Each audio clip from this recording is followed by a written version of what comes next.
this song, huh? Well, I gonna work on this chicken parmesan hero with extra cheese and extra sauce.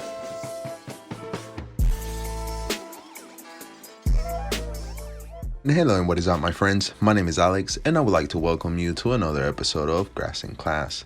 And today, well, we're going to be putting together this VIVOSUN 3x3 tent.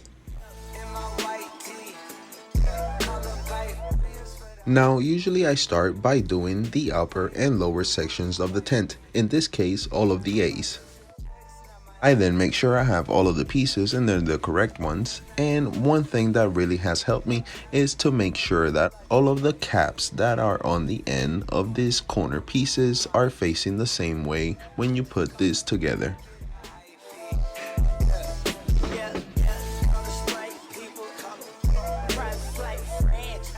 And after putting together both the top and the bottom of the tent, I could then start doing the sides, in this case the C's and the B's.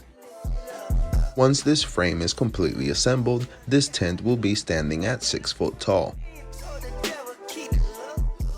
And now that we've checked for all of the end caps to make sure they are correctly where they're supposed to be, and also to prevent from scratching the tent if the metal is exposed, and we're also taking this time to make sure that the corner pieces are correctly welded together and that there's no holes where water could penetrate and eventually cause problems. But after everything checked out good, we could then start to put the frame inside of the tent, which is one of the parts that I usually take the longest. First, we have to open the tent, which it could be tricky if you're doing it by yourself, but being that this is only a 3x3 tent, it wasn't too difficult, and I managed to do it like around under 3 minutes.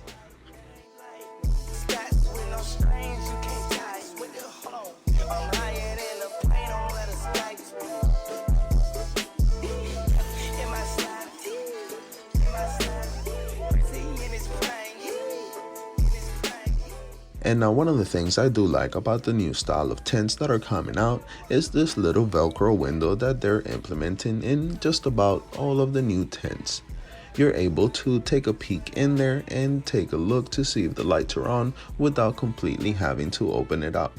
However, this could be a double-edged sword, because if you happen to misplace one of these little flaps, well then you're really going to be regretting it.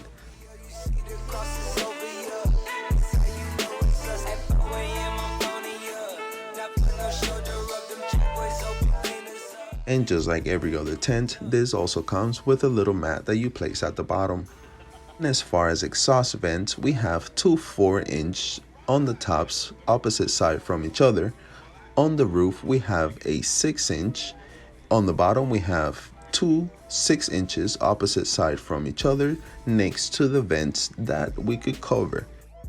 We also have another little opening down here, which are mainly for electrical wires, fans, humidifiers, those sort of things that would be on the ground. I've seen other tents have this opening a little bit higher, but me personally, I prefer it down towards the floor. And there's also another opening for the cables, of course, for the lights and fans that you may have on top of the tent. And now I thought this piece was Velcroed and I almost tore it off the tent. But yeah, this is one of the things that I would expect to be on the outside of the tent. Technically, I don't really use it on the inside. I never have. I see it more as an obstruction more than anything. But I mean, it doesn't really bother me. Me personally, I would rather have it on the outside. I don't usually keep any bottles or anything inside of the tent other than the plants and of course the materials or whatever I'm using in here. But I wouldn't store anything in those little shelves there. So yeah, if anything, I'll probably just cut it off. But yeah, that would be something that, you know, maybe in the future, if you guys don't want to do that, that'll be fine with me. As far as one of the most important features and one of the most crucial things of a tent is, of course, the zipper. That's one of the things I do not like to struggle with when I buy a tent. I definitely check the zippers over and over and over again. I must have unzipped this tent at least 100 times until I was noticing that at this point right here, I was starting to get a little notch or get stuck slightly, not too much, but it's something that I did notice. And when I zoomed in closer, I could see that there was a tiny defect. where two teeth were kind of interlapping. I don't know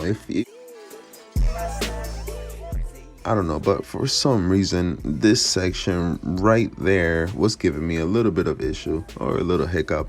There's also another one prior, like it's a little bit up. It's like within an inch from each other. There's two tiny little spots where, see, there's one and then there's the other one. There's like, they're not too far apart. See, there's one and then the other one's like somewhere around there too. And if you would like my honest opinion, I think this zipper is going to outlive the tent itself.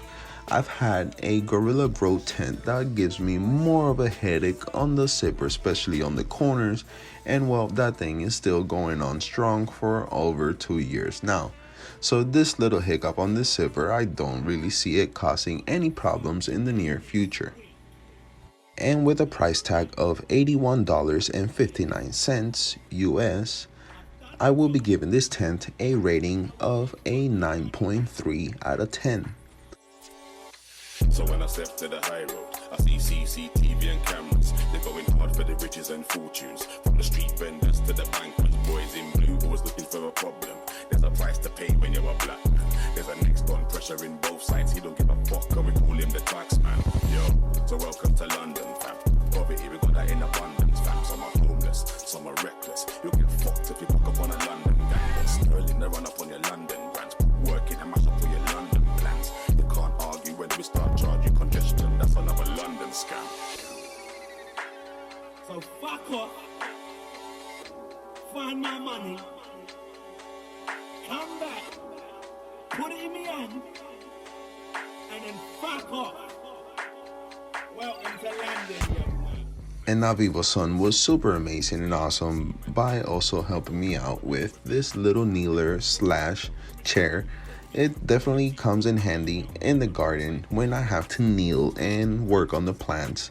As many of you know, I have a lot of back issues, and well, this is definitely one of those things that I really needed. And now, coming on week 2 of flower, we're going to be doing a lot of defoliation, and this is one of those tools in the garden that I'm going to be using a lot, especially in that time period. So I want to thank VIVOSUN very much for helping me out. And if any of you guys have an Instagram account, I suggest you go by and check them out, as they do giveaways just about on a monthly basis.